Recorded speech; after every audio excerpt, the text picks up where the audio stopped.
Hanggang October 2024 na lamang mapapanood ang Sarap Diba, ang cooking talk show ng GMA Network na umeere tuwing Sabado ng umaga.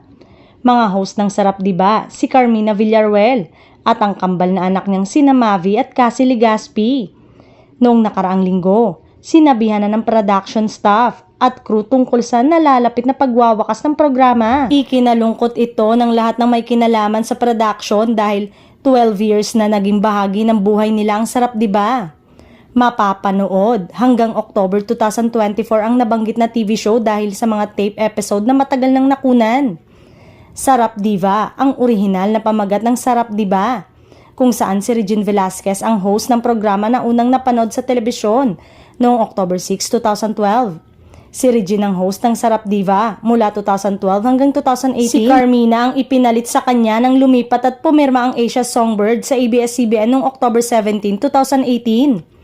Mula sa Sarap Diva, ginawang Sarap Diba ang titulo ng programa dahil si Carmina na ang bagong host.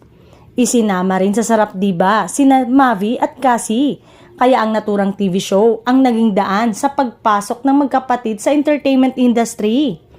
Hindi pa formal na inaanunsyo ng GMA7 ang pagtatapos ng Sarap Diba, pero may mga espekulasyong isang variety program ng Kapuso Network ang ipapalit sa araw at time slot na mababakante ng magpapaalam na morning cooking talk show ni Carmina at ng kanyang mga anak.